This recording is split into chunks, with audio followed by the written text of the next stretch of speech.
Welcome, everyone. We're delighted to have participants from various parts of the world, whether you're joining us live or watching later on. Thank you for being with us for another session of the Spiritism Talk series promoted by the United States Spiritist Federation, held every Saturday morning at 11 a.m. Eastern Time. It is my pleasure to host today's talk presented by Marina Alves, otherwise known as Nina, who will speak on the topic, The Parables of Our Lives. What roles are we playing? Let's all give Nina a very warm welcome. And before we begin, allow me to briefly introduce her. Nina grew up, or is a daughter, of the Bezerra de Menezes Spiritist Center in Itabuna, Bahia. And she is currently a volunteer in the youth group of the Francisco Cândido Xavier Spiritist Center in Vitória da Conquista in Bahia. She is also a member of the International Spiritist Council Youth Group Coordination. Please feel free to send your questions anytime during the presentation using the chat window. Nina has set aside time at the end to address your comments and questions. Welcome, Nina. It's a pleasure to have you. And it's all yours. Thank you so very much. I'd like to compliment and to thank everybody that is here watching us and that also will watch us later on. To thank John and the Federation for the great opportunity to say that truly I'm very glad, very excited, very thankful for having this opportunity to talk to you all and also to reflect together about Jesus' words, about his gospel, and especially about the parables that gives us so many lessons through stories that we can reflect on during our lives and that surely is here with us in repetitive reincarnations. So in today's moment, we're going to choose some of the parables to talk about. In a general way, Jesus gave us 40 parables. So we're not going to go through all of them because we would not have time for it, but we have chosen 7 of them. And based on those 7 parables, we're going to have hopefully a wonderful reflection today. And we're going to try to understand a little bit of what was Jesus' intentions when he gave us all those stories so that we could reflect and so that we could learn something from them. For us to start, we're going to understand a moment where Jesus starts his parables, especially the parable of the sower, which is the first parable that he talks about the kingdom of heaven. And when he starts to present to people what would be this kingdom of heaven, because it was a completely new concept that no one had ever mentioned before him, and that he brings in his first public speech when he talks about that blessed would be the afflicted, for they would receive consoling. And he presents the kingdom of heaven. And the kingdom of heaven would be something still mysterious for all of those who were starting to hear this strange man who knew how to love and who knew how to guide people. And for that, he uses a few moments of his public speeches to explain to us what would be this kingdom of heaven and what we would have to do, how we would have to live our lives so that we could reach the kingdom of heaven that he promised us through our actions. The first parable that he presents, therefore, is the parable of the sower.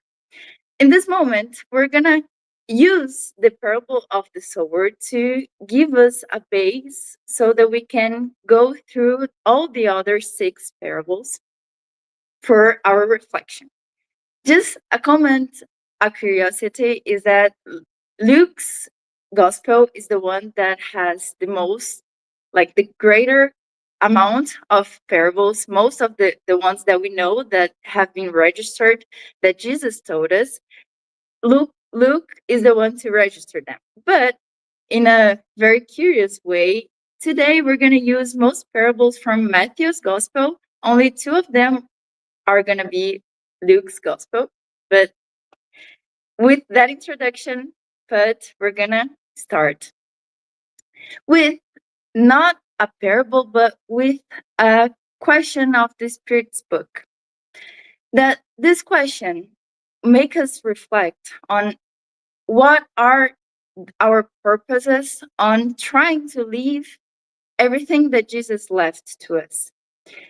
What is the reason, or what are the reasons that make us move towards everything that he left? Why do we really try? Why do we take chance on being a better person? Why do we understand that being a spiritist is a right path? Why do we try to live differently from other people? Because we have our faith and because we are spirits, immoral spirits. In this question, which is the 614, Kardec will ask, what is natural law? And the spirits will answer, natural law is God's law. It alone ensures the happiness of human beings. It shows them that what they should or should not do. And our main part, the most important part for us here, is the next sentence, that they finish and that they only suffer when they deviate from it. We will only suffer when we are apart from living according to God's law. And living according to God's law, it's not just doing everything that Jesus told us to do in a perfect way, but it is to try to improve ourselves along the way, considering the moment in evolution that we are on. So God's law applies to all of us, considering our personal context. And we will only suffer and suffer more when we deviate, when we do not follow what is proposed for us in the moment that we live in. We know that in a spiritual journey, we all are invited to keep progressing, and that for the more that we progress, more happiness we will find, more peace we will find. And the contrary is also valid in a way that the far away, the more far away that we are from being together with Jesus and with God, we will have more suffering inside us. So the parables will guide us in a way that we can understand that this question, 614, tries to tell us that we have to go with everything that Jesus told us and with all the stories that Jesus gave us. And those parables are going to be examples for us to think today that through those parables, through living what those parables propose to us, we are going to be coming closer to what this question proposes, in the sense that we will be having the opportunity of not deviating and not growing apart from God's law, but going along with it along the way. So our first parable will be the parable of the sower.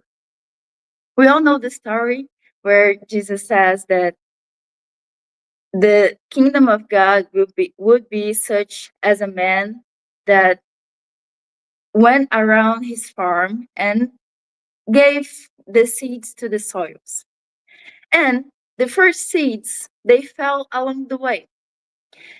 The second seeds, they fell in a rocky soil. The third, among thorns. And then finally, there were also some seeds that were among a good soil, and that fructified, that gave 30 times, 6 times, 60 times, and also 100 times the seed that it received. If we think of how we can see ourselves on the roles that each soil represents, we would think that each soil does not only represent some of us, but also that all of us are represented by all four soils in different moments and in different states of our lives, different stages of our lives. At times, we act as the soil that is along the path, the soil that people have walked through it and that cannot receive a seed because it's way too hard for it to come in. So we are completely away, we are completely apart from hearing and understanding and observing what Jesus has to say. In other moments, we are the soil that has a lot of rocks on it, and that we do receive what Jesus has to say. We do receive the message of the Spirit. We do understand what it's proposed to us, and we do really want to try and live according to it, but we cannot. The pain comes, and then everything that was pure excitement at one point just starts to go slow, to become harder and harder and harder, and we start to again grow apart. And in the parable, Jesus presents us this pain or these difficulties that come in our way as the sun that comes and burns the seeds. We can also be like the soil with thorns, that we start to grow, we do receive the seeds, but when we start to grow, other things call our attention, and we get distracted. We forget that we are immortal spirits. We forget that we're here with a purpose. We forget that we're here in the Spiritism, in search for spiritual progress, in search for becoming better human beings, in search for having more people with us that we can create bonds with them. And those bonds will help us go through all the difficulties that will stop us from being the soil with rocks. But also, imperfect as we are, we can also be the good soil. In various moments, we also are the soils that give fruit, that we receive something, that we receive the knowledge, that we receive kindness, and that we also make it on, that we pass it on. But for each of those soils that represent us in different moments of our lives, and that maybe we could identify more with one specific soil, saying like, I am all of those soils, but I am mostly related to the rocky or the soil among thorns, because I recognize in my way of living a behavement, a way of dealing with life that I think that is more related to what Jesus presented us with this type of soil. But I also recognize that I, in other moments, behave differently. But for each of those soils, we're going to have now a moment of correlation or of dialogue with other parables of Jesus, which will be the other 6 parables that will make us understand that we're not only all of those soils at the same time, but when we are behaving like one of those soils, we also have different features that make us able to look at ourselves and recognize where we're standing at that point. And all of those other features will be presented by other parables. So we're going to start with the soil along the path. To talk about the soil along the path, in a later moment, Jesus explains to his disciples, because they ask him what he meant with that parable, with the parable of the sower. And he explains each part of the story that he had just told to the crowd that was there before, and then in a moment more private with his disciples, he explains what he was trying to say.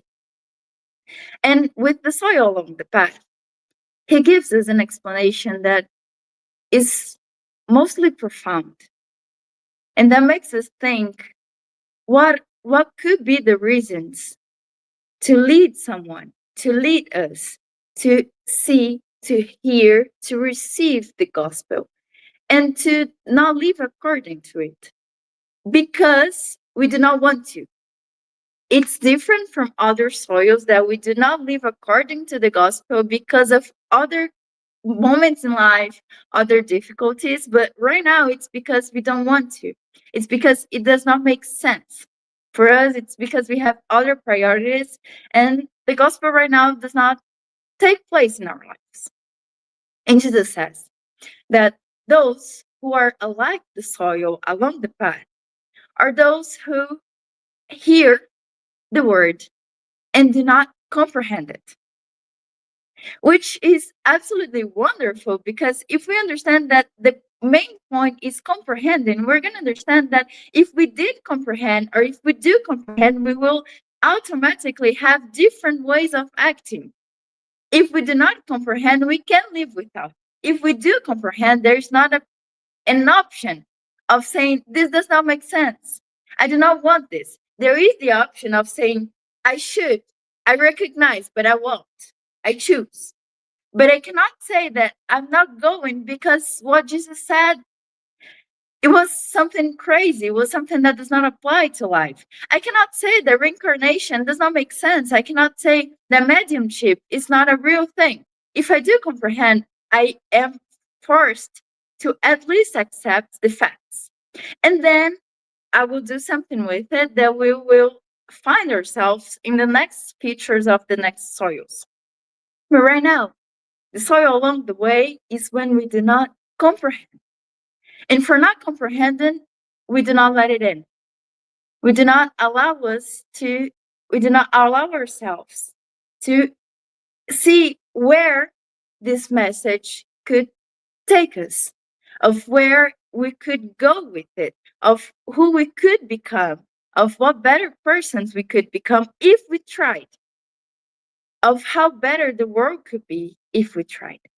And when we do not comprehend, we take a step back or a step away and just go with our path, our way.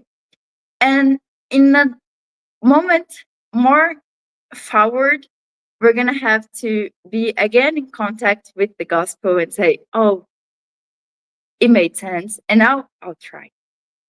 So this happens with some of the characters that Jesus presents in some of his parables. The first one we're going to use is the parable of the two sons, which is not the parable of the lost or the prodigal son, but the parable that has also two sons, where a father comes to both of them and asks them to go work in that day on his vineyard. And then the first son answers, I will not. He does not receive the message. He just says, before the question, before what his father asks him, he just says, I won't. I do not want to. And that's it. We're going to continue the parables in the different soils. So I'm going to stop this parable here with the first answer of the son, where for not receiving, for not understanding the importance of the work that would take place at that day, he just says, I won't. I do not want to, so therefore I will not. We can also find the parable of the Good Samaritan, where Jesus will say that there was a man who was robbed and that was left almost dead by the man that robbed him. And then a priest happened to be going down the same road. And when he saw the man that was half dead, he passed by. Again, a Levite also went through the same road, saw him, and continued his path. Did not stop. The thing is, when we talk about the soil along the path, and we think of ourselves and think of comprehending, sometimes as spiritists, we can think that we already do comprehend, that we do not have the possibility of being that soil, that in a general way, we do understand the importance of Jesus' gospel, that we do understand the importance of the spiritual knowledge, but we forget that comprehending represents a more general aspect of life. And that not comprehending Jesus' gospel does not mean to not comprehend his words, but also to not comprehend the opportunities that he gives us to put his words in practice, to go through someone who's needing help and not comprehend that that was the opportunity that we needed and also that the other person needed for being more connected with God. And not comprehending that that situation, that workplace, that family situation is my place, is the invitation that Jesus is giving me to take action and to actually be a good soil in that moment. So we do understand the theory, but we do not comprehend how the theory connects with the practice. And then we go through life as the Levite, as the priest, and we see, but we do not internalize. And we see, and we go through. We simply go on, carry on. The other moment would also be now the parable of the lost son, where Jesus will introduce the narrative saying that there was a man who also had two sons. And the younger one said to his father, "Father, give me my share of the estate." And then he divided his property between the two sons, and the younger son goes out of home and spends everything that he has. This moment, it also comes from a lack of comprehension. He does not understand what does it mean to be on the house of his father, to be part of that coexistence, to be a part of his labor, of his work. And he thinks that life is something else. He thinks that spirituality does not matter right now. So he goes, does not receive the seed. He was there, he was receiving. The seed was tried to be planted in his heart, but he did not receive it because he was not ready. So this is the first moment of the lost son. And these are examples that also represent us in different moments of life.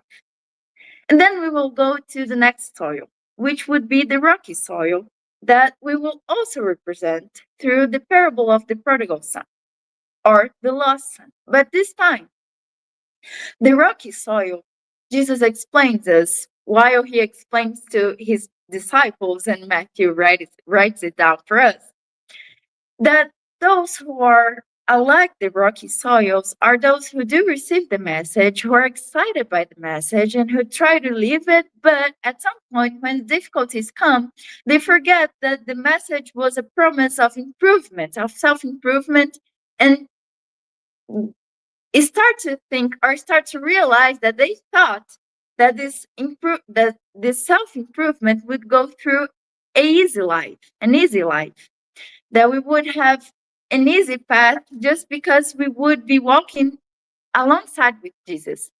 When he was the first one to say that all those who wanted to walk with him, that should take their crosses and go, because life would not be easy. And exactly because we do need the difficulties to improve in life, to improve as spiritual beings. So if God is full of love for us, if Jesus guides us for our best selves, he could not prevent us from suffering. He needs to guide us through suffering.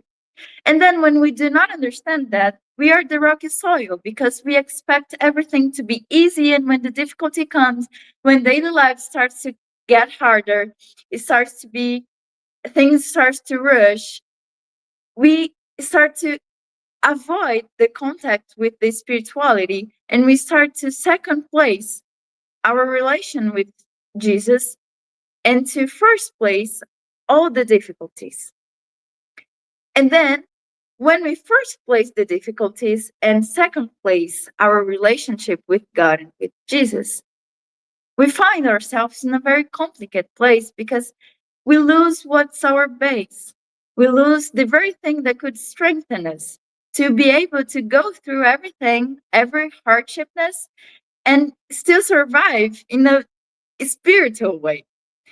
And we start to see things that could be beautiful, or that could at least be less painful, as much more painful that we would if we had the base of faith and of relationship. In the parable of the lost son, there is a moment where we have a picture of what's going on inside the oldest son. And then Jesus says in one sentence, the older brother became angry when the younger brother came back home and refused to go in. That is, to go inside the house of the father that was giving a welcoming party for the younger brother that was missing. In that moment, we see that the eldest son, he was hurt. This behaving of him comes from a hurting place, comes from a heart that has felt ignored, that felt that it was not just with him that the youngest son had come back and had been so welcomed. But this pain, it's real. It was valid. But the father offered to welcome that very pain. The very pain that came from a place of also selfishness. It did not matter for the father because both sons were his sons. And then he says, son, everything that is mine is also yours, but your brother has now returned. And therefore we shall all party together. We shall celebrate together. And he cannot accept it. And that son that once was near his father's house, that once tried to stay with his father, that once tried to go and to follow his orders, to follow his instructions, in the moment that a pain came, he does not accept it anymore, and he does not enter the house during the whole parable. The son, the youngest son, he begins the parable inside the house, he goes out and he comes in again. But the oldest son, who was meant to be the one who was following what was his father's will, he does not enter in any moment because he cannot find the strength inside himself to be with the father and with the brother. And that's us. Sometimes we think that when we decide to live our lives according to the gospel, according to what Spiritism teaches us, we think that it's going to be a relationship that will only happen between us and the Father, or between us and Jesus and our spiritual guides. But it's not. For us to actually live and for us to actually go through with everything that Jesus told us to, we do need the other. We do need the brother, the sister, the ones that give us difficulties, and also the ones that give us strength.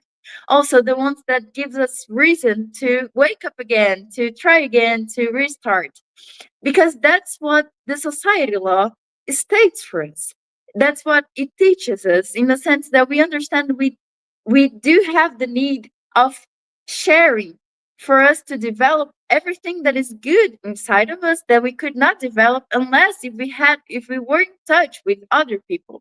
And also for us to go making it small and smaller each time, everything that is also inside us and that's bad, that harms us and harms other people. And we could not either do this movement if not in contact with other people. So pain, it will be part of the process. We do know that we have a law of cause and effect, and that we do have consequences for our actions. And we do understand that we all have a spiritual story, that we were not so good people, such good girls and good boys when we were in other existences, because right now we are not either. We are trying to be better. And everything that we do for good just does give us a good result.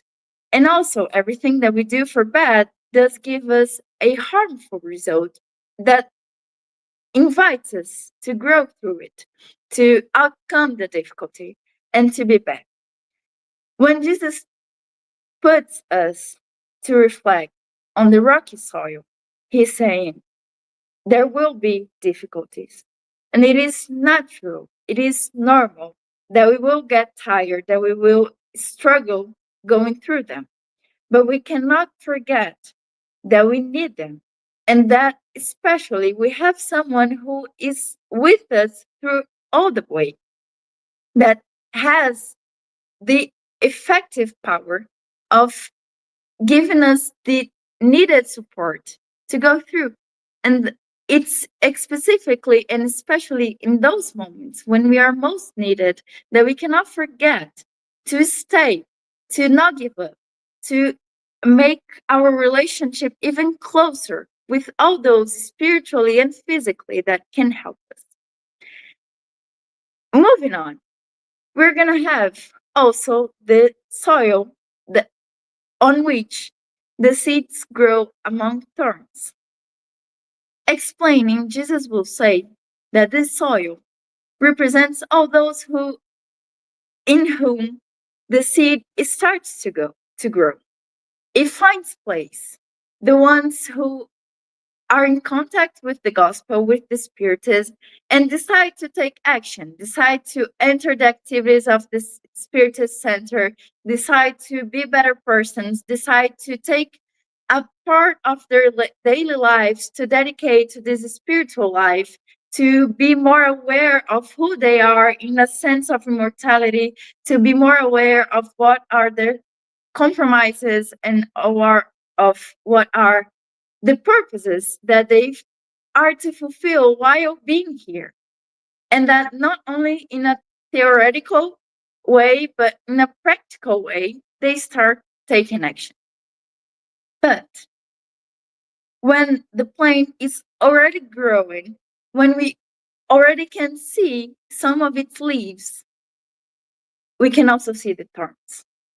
And then the thorns, they grow fast in a way that we sometimes cannot see, and they suffocate the plant of the gospel that was starting to grow, and it dies. In an immoral way, we could say that it dies now, but it will have to be replanted. But right now, it did die.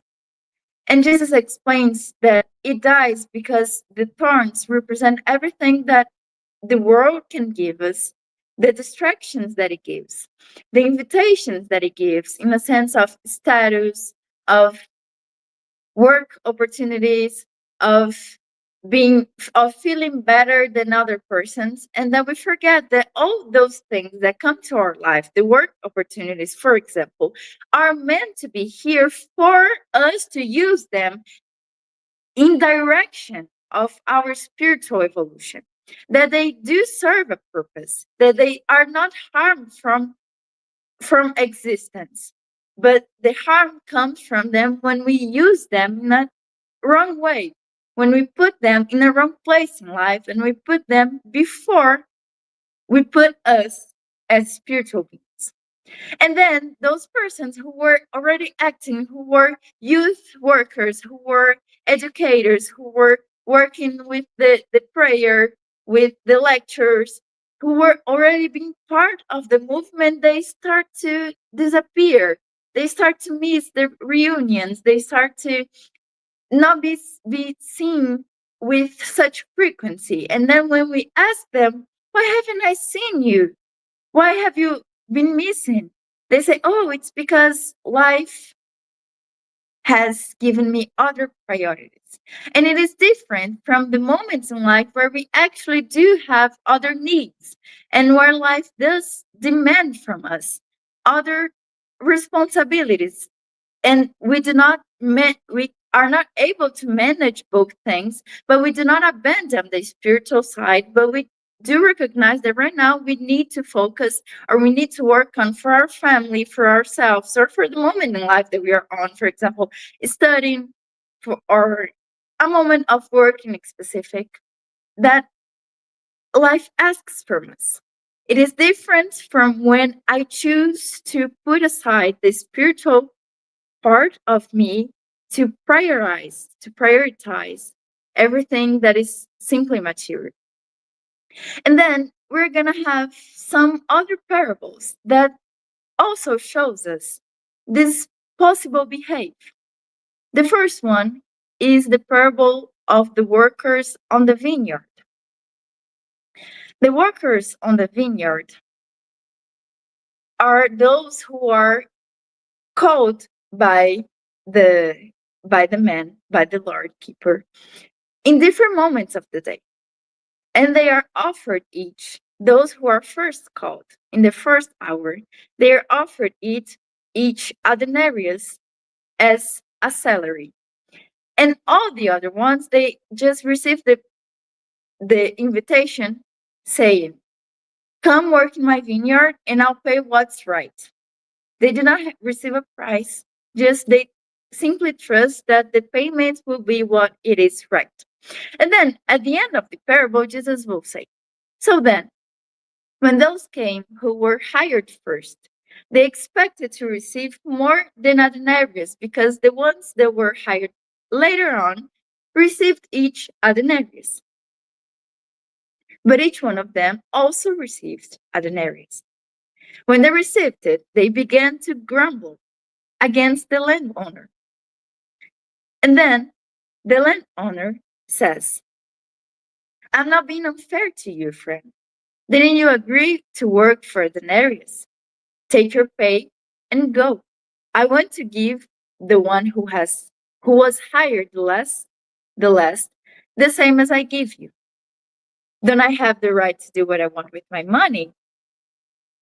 Or are you envious because I'm generous? At this point, the example that Jesus shows us here is an example of those who enter the work in name of Jesus, in name of Spiritism, forgetting what does it mean to work in name of Jesus or in name of Spiritism. If we think of this parable, we could think that it is unfair for everybody to receive the same salary, but it would only be unfair if we were considering the salary as money as we have in our daily working lives.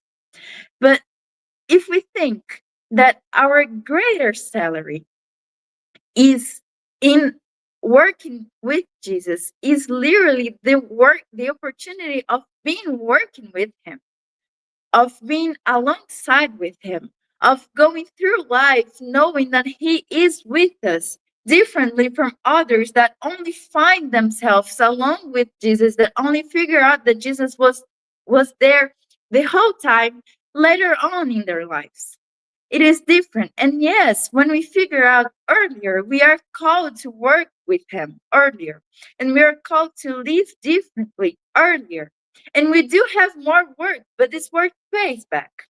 This work pays back not in the sense of salary, but in the sense of the daily life that we live, the way that we can feel about ourselves, the way that we can deal with our difficulties, the way that life can have a totally different meaning for us than it has for other people. And this is our main salary. So everybody who received one denarius that was hired in the first hour of the day, for a salary, they received the denarius plus the work itself. So Jesus was not unjust. The landowner was not unjust to them when he gave them a denarius. And also, we could think that the denarius naturally does not represent the literal money. So, what would be the payment of Jesus? What would be the payment that God gives us every time that we decide to work on his vineyard?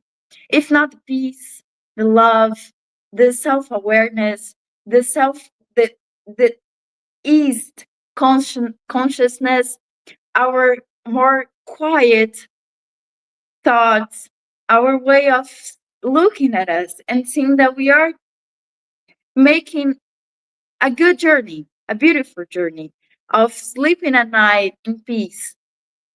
Those things are the salary that Jesus gives us. And it would absolutely not be fair if he would give more to those, for example, to those who are working in the Spiritist Center 40 years, we will give a specific amount of peace. For those who have just arrived, we will not give so much peace. They will have to work for years and years and years to find the same peace that Jesus promises to all of those who enter the work. So that's not how it works. Literally, we are called to just be part of the vineyard. And we are soils among thorns when we forget that. And when we wish for having more than other people. And for when we wish that we are more recognized than those who just came, who we think that should not be receiving such tasks, that should not be put in such places, because we're here for longer. And how come those who have just arrived be walking alongside with us? And that's not what Jesus calls us to do. So we can behave like thorns when we forget that the ambitions that can distract us are not only the ambitions of the material world, but are also the ambitions that we find within ourselves. And to finish, we see ourselves as well in various moments as the good soil. And for the good soil, I'd like to read a part of some of the parables that we have already talked about, which would be the parable of two sons, the Good Samaritan, and also the lost son.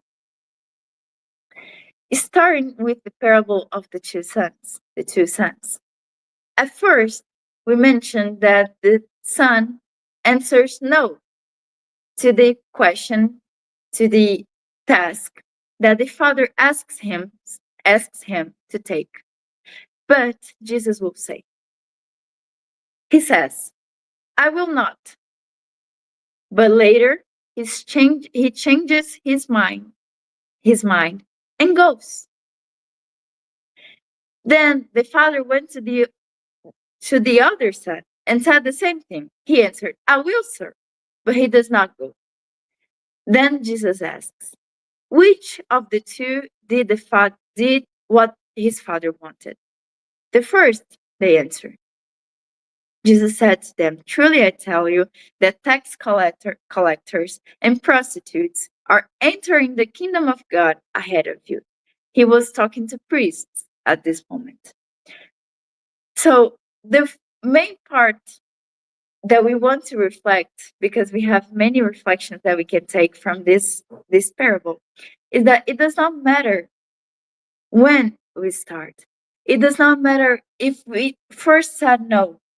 It does matter that we decide to go and that we go at some point. Because it's not valid if we say that yes, we will go, and at the end we do not. It's much better if we say that we will not go because right now we do not want to go, and then realize that it makes sense for us to go, and then decide to go, then say that we will go, not wanting to go, and at the end of the thing, we only did what we had to do for obligation, and we did not take, and our hearts did not take place in everything that we were proposed to. So, in the good soil, Jesus says that there are those who fructifies 30, 60, and 100. It's not bad if we fructify 30. We are already the good soil. We just have to fructify. And then the Good Samaritan. The Good Samaritan will remind us of the Samaritan that goes through the man that was half dead, as well as the priest and the Levite. But he's touched with pity and decides to help. He also fructifies. The parable of the lost son. He goes through a profoundly difficult path, but he comes back. He decides, he falls into himself, and he decides to take a step back and a step forward to going back to his father's coexistence, to his father's house.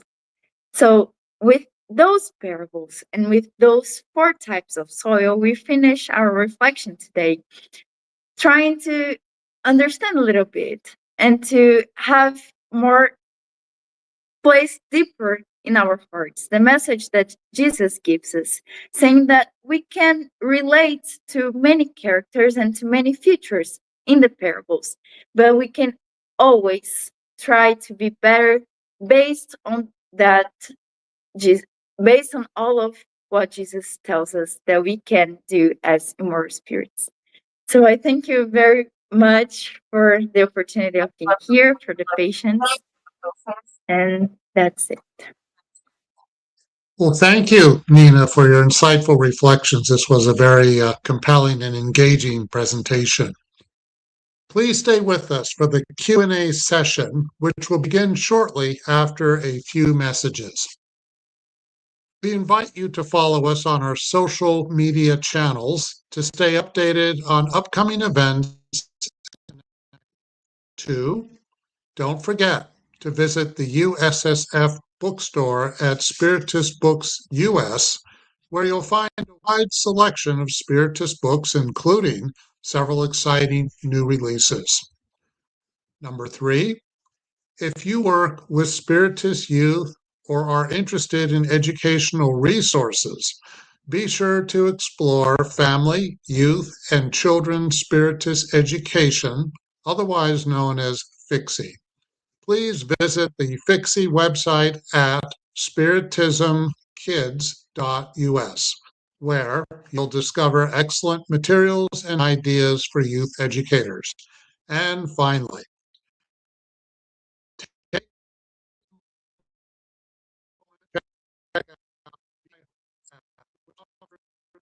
daily messages lift your spirit. It's available for free on both the App Store and Google Play.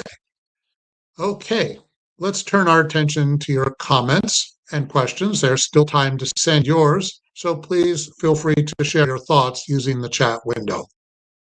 All right, let's see what we have here. First question. Nina, thanks this moment. How can we be conscious about our actions based on what Jesus has taught us and not just go with the flow? First, hi, Eric. So nice to have you here. Thank you for the question. How we can be conscious about our actions based on Jesus. In the first place, Jesus teaches us to take a step back on living in the automatical way. If we look at our lives, thinking that we are immortal spirits, we can choose better. We can see what are people going to, what place are they getting at by going with the flow, and just at sometimes think if we do actually want to follow that flow, to understand what will be what our actions will lead us, and then to think, is that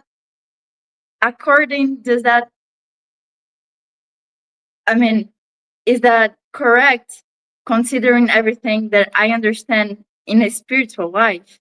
Do I truly want to go with that? And then I think that we can make better choices.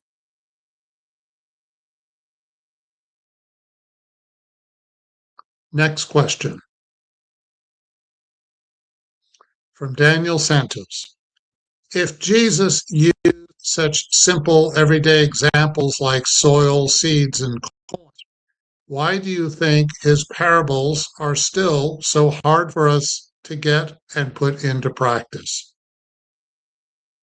I think that this is valid for everything that is about Jesus' gospel, is that everything is as simple as it can be, but also as hard as it could be.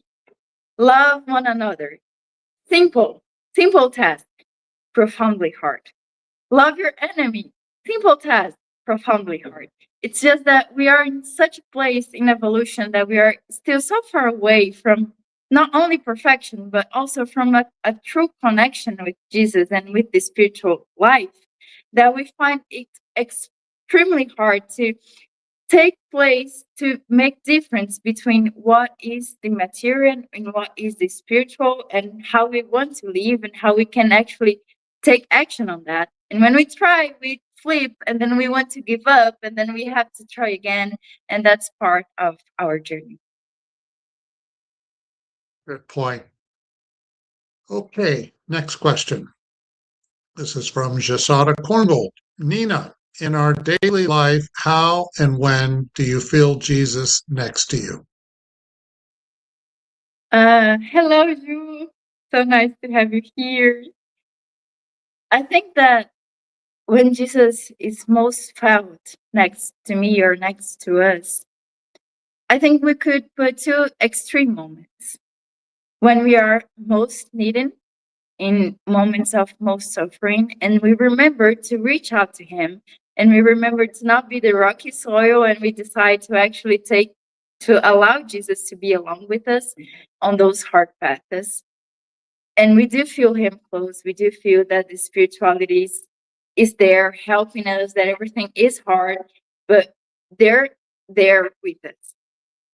And also when we are most happy, if we do as well remember to direct our happiness and our gratitude to Jesus and to God and to the spirituality, we do also realize that those moments are moments where we can feel them closer. Okay, thank you. Next question.